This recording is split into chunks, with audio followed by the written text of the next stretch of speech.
এক নারী ঢোক গিলিয়া তামাক পোড়া দাঁতে দেয়, গুমরে গুমরে গুমরে গুমরে আসে ঘরে। আর এক নারী শাখা ভাঙে শিবের নিকটে বড় মাগে, পতি যেন সর্পাঘাতে মরে। বলে বাবা তারনাথের চরণে।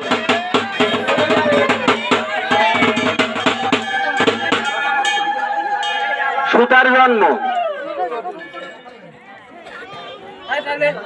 কুবের ভান্ডারে ছিল কাপাসেরও দানা, নন্দী এনে দিল যথা শিব পঞ্চানন। বল্লুকাতে চাষ করে কাপাস বলিল, তাহাতে জন্মে ফলে তুলা তাতে হইল। সেই তুলা নিয়ে বালা চরকায় দিল পাক, তাহাতে হইল সুতা শিব না মেডা।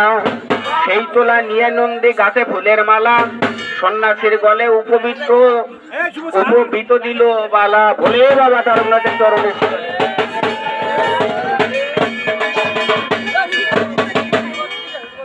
মালন চেষ্টা।